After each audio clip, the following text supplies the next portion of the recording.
So how cool is it to be part of the Big 12 Offensive Line of the Week, and you're the featured dude in the graphic? Yeah, I'm front and center, so of course they use that photo, but it's cool. Never really heard of that award. I don't know if that's new to this year.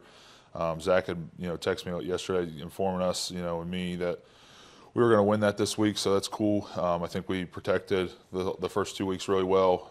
Obviously run game slowed down a little bit. Had a couple misassignments that we need to clean up this week, but I think if we get both aspects of our offense together, run or pass blocking, doesn't matter, we can be really effective. This is a two-parter. When you go and watch film of the game, are you mainly watching yourself, or as a leader, are you also watching everyone else to kind of see what they're doing? Watching everybody else. I usually watch it about 4 times before we break it down with the coaches. So the first time I usually watch the TV version just to hear the commentary and all that. And then I usually watch it on film that night too, kind of watching everybody. And then usually watch it, just trying to hone in on my exact, details of what I could do better on each individual play. But definitely watch everybody. Yeah. Given that, how did you think Xavier Lozwicki and Ethan Green played with the time they got on the field? I think they came in and gave some really good reps. We have to execute at a high level, and if we make a mistake, and those guys have proved themselves to be able to play, we got to give them an opportunity to play. I think we wanted to get them in the game regardless, but if a mistake's made, their opportunity should be there for them to get some reps.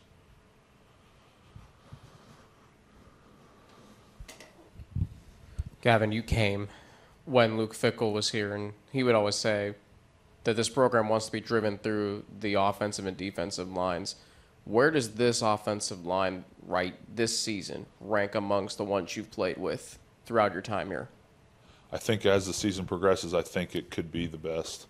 I truly believe that. I think we got a great group of guys in that room, top to bottom, freshmen included, guys that are really talented, that love the game, love playing for one another.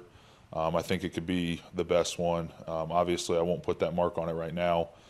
We got to go out and prove it every day and every week, but that's our goal for sure. Gavin, throughout the first 2 weeks, the offense has started to click over Bowling Green there in the passing game. What do you guys have to do to get that run game going versus Northwestern State this weekend? Yeah, I think we just got to hone in on the details of, understanding the down and distance and, how the backers are going to play. I think that's, a big emphasis for us this week. I think that was a couple of our mistakes, was understanding the situation, really understanding the backers were going to flow a little bit different. They had two really good linebackers that made a lot of plays and shot the gaps quickly, and we got to realize that quicker. I think once we did realize it, we had 2 really good runs to come out of the second half, and then we ended up fumbling it. But just realizing those details, sooner right as the game starts. As one of the leaders on the team and on the offensive line as well, how important is it that you guys don't overlook this team on Saturday? Very important, very important. I've been a part of a lot of games where it's, versus an FCS opponent or a smaller school opponent. And if you do that, this is, and people say it's their Super Bowl. They just played Minnesota, and they're hungry for a win. I know they got their first one the first week of the season, I think like 3 years or something like that. You can't overlook a team like that. And I'll make sure that the whole team knows that. We have a great opportunity this week to hopefully go out there and execute at a high level. Get some young guys in the game if that's the case. But just whatever we can do to help the team win. Coach Satterfield said a lot of people had a bad taste in their mouths after Saturday. Is that kind of how you felt? Was there a general sense of disappointment not being able to kind of stretch the lead further?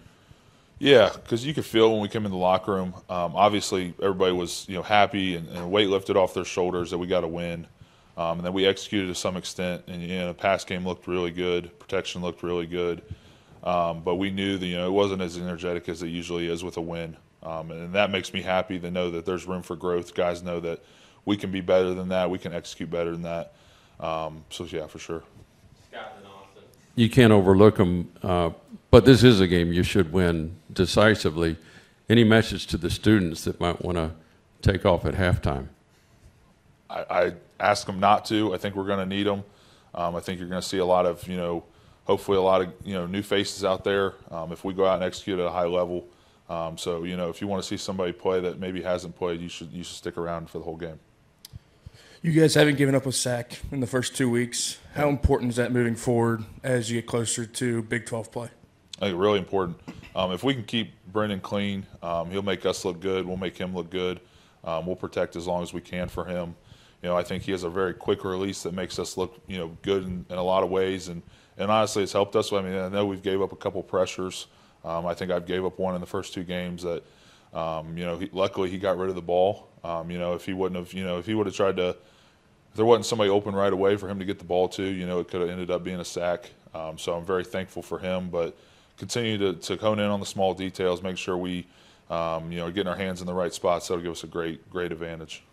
Gavin, Cyrus told us after the game on Saturday that Brendan entered last week with a big chip on his shoulder to really get this offense moving heading into week 2. As the center and the captain of this offense, did you guys see that within Brendan, and how did he handle that pressure from week 1 to week 2? Yeah, he's the same guy every day, which is a great thing. Always encouraging everybody, always leading the offense. But you could definitely tell that he was, you know, dialed in to make sure that they get the passing game going. You know, pulling the wide receivers, you know, across from him and pulling them across to him and making sure they're on the same page. Make sure that, you know, the routes are run the right way. When he's going to get the ball out to him, who's the first read, who's the second read, what all that is. But you could tell a little bit different, yeah.